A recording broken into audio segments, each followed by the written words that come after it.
You do not remember walking here. You only know that you have arrived. The ground beneath your feet is not soil, but a soft, dark loam that yields with a sigh, like living tissue. There is no wind. The air is still and heavy with the scent of damp earth, copper, and something else. A faint, floral sweetness that clings to the back of your throat. You are standing at the edge of a garden, but the light here is wrong. It does not fall from a sun, but seems to emanate from the ground itself, a dim, biological luminescence that casts everything in a perpetual, blood-warm twilight. And before you, rising from the dark earth, are the plants. You see a trellis woven from what looks like bone, and climbing it are vines. But these are not ivy. They are thick and blue and red, interwoven like the great vessels of a body. And as you watch, you see a slow, rhythmic pulse travel their length.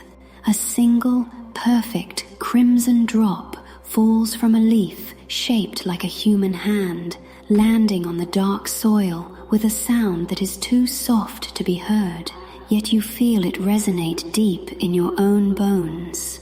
This is the Garden of Anatomical Botany.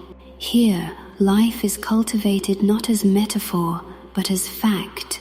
You take a step forward. To your left, a low, sprawling bush unfolds its foliage.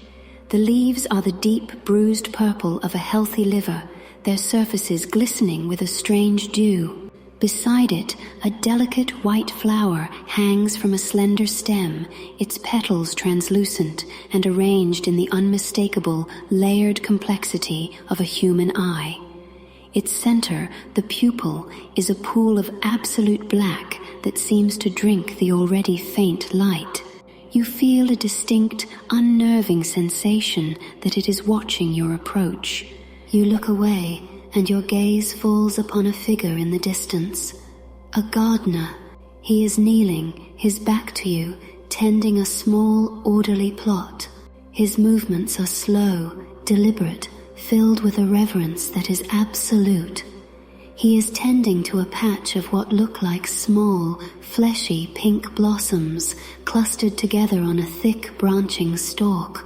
They are lung blossoms, and with every slow pulse of the earth, they seem to inflate and deflate by a fraction of an inch, breathing with the garden's silent rhythm.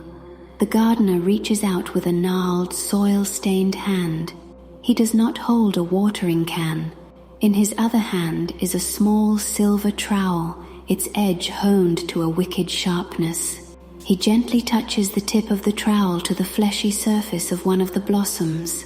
It recoils slightly, and a single ruby-red droplet wells up, identical to the one you saw fall from the vein vine. The gardener brings his thumb to the drop, catching it, and then rubs it gently into the soil at the base of the plant. A ritual, a feeding, an act of communion you do not understand. This is the law of the garden. To cultivate, you must give. You feel a sudden urge to turn back, to find the path that brought you to this impossible place. But there is no path behind you. There is only more garden, stretching into a dim, pulsating horizon. You are a part of this landscape now. Your gaze drifts past the kneeling gardener to another figure further down the row. This one is not moving. It is not kneeling. It stands, slightly stooped, a scarecrow made of memory and dust. Its clothes are tattered, its form brittle. As you focus, you see that a large section of its torso is simply gone. In its place is a hollow cavity filled with dry, grey, crumbling earth and the withered, desiccated husks of what might have once been lung blossoms, now indistinguishable from ash. The withered, a monument to a failed harvest. A chill, profound and ancient, moves through you. You understand, with a certainty that requires no thought, that this is the consequence. This is what happens when a gardener fails their plot, when the garden within them dies. The first gardener, the one tending his breathing blossoms, has finished his work. He rises slowly, his joints creaking like old wood. And then he turns. His face is a roadmap of wrinkles, his eyes the color of faded twilight. They are not surprised to see you. There is no alarm, no curiosity. There is only a deep, weary recognition. His eyes meet yours across the pulsing rows. He knows you. He has been waiting for you. He lifts one hand, not in a wave, but in a simple gesture of acknowledgement. A welcome. Then he turns and walks slowly away, disappearing between towering stalks of spinal reeds that shiver as he passes. The gaze has broken your passivity. You are not an observer. You are an expected guest. And with that realization, something inside you shifts. A new sensation, a tightness in your own chest. You try to take a deep breath, to fill your lungs with the coppery floral air, but you cannot. The breath catches halfway, a painful, shallow gasp. The air that was once thick and vital now feels thin, useless, a vacuum against your starving lungs. Panic, cold and sharp, lances through you. The feeling is not imagined, it is a physical truth. Something is wrong. You begin to walk, faster now, your movements no longer cautious but driven by a burgeoning desperation. You push past dense bushes of kidney beans, each one a perfect bloody replica. You stumble through patches of stomach gourds, pale and undulating on the ground. You see it all, the entire vibrant, terrifying ecosystem of the self laid bare in the earth. But you are not looking for wonders anymore. You are searching for a symptom. Your breath comes in shorter, sharper bursts. A dull ache begins to spread across your back, just below your shoulder blades. You press a hand to your chest, and beneath your shirt, you feel it. A strange, hollow coolness where there should be warmth. A faint, papery rustle where there should be the solid, reassuring beat of your own life. The garden seems to respond to your panic. The ambient pulse from the soil quickens, matching the frantic rhythm of your own heart. The plants you pass seem healthier, more vibrant, their colors deepening, their pulses stronger, as if to mock the growing vacancy inside you. You see a gardener weeping softly as he waters a plot of tear-duct orchids with his own sorrow. You see another humming a tuneless melody to a grove of larynx lilies, their vocal cord petals trembling with the sound. They are all so engrossed in their own cultivation, their own survival. And then you see it. Away from the main paths, in a forgotten corner shrouded in shadow, is a small, neglected plot of earth. It is choked with pale, thorny weeds that seem to feed on decay. And there, in the center, nearly consumed by the blight, are two shapes. They are weak, pathetic things, the color of old parchment and ash. They are barely breathing, their faint, shallow movements a pathetic mockery of the healthy blossoms you saw earlier. They are lung-ferns, and you know, with a certainty that freezes the very marrow in your bones, that they are yours. You fall to your knees before the plot, the soft loam giving way like rotten flesh. You can feel the decay of your garden inside you. The dustiness in your throat is the dust flaking from these pathetic dying things. The hollowness in your chest is the empty space on this blighted earth. You have been a neglectful gardener. You did not even know you had a garden to tend. Tears well in your eyes, but they bring no relief.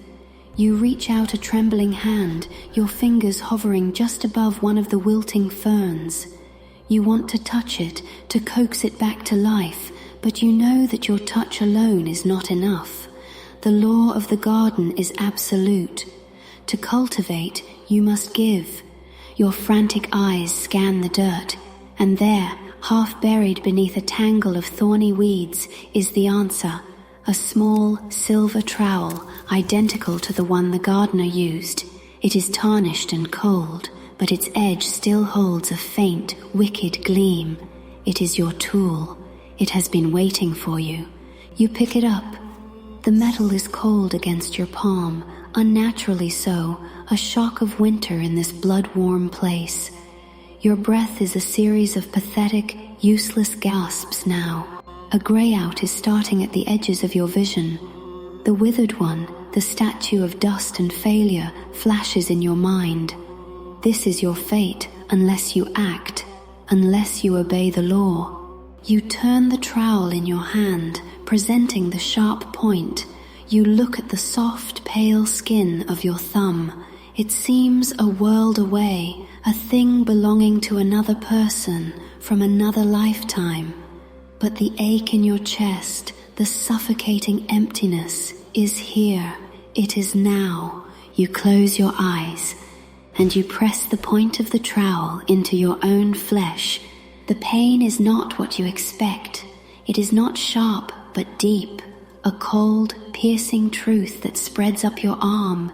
You feel a strange warmth follow it, and you open your eyes to see a single, perfect, crimson bead welling up from the wound. It is shockingly bright against your pale skin, the most vibrant thing in this dying corner of the garden. It is the color of life, your life. With a hand that no longer shakes, you hold your thumb over the dry, cracked earth at the base of your lung-ferns. The first drop falls. It does not make a sound, but you feel it land like a thunderclap in the center of your being. You watch as it soaks instantly into the thirsty soil, then another and another. You are watering your own roots with your own essence. You are paying the price of existence. The effect is immediate. A faint pink blush begins to creep back into the papery gray of the ferns.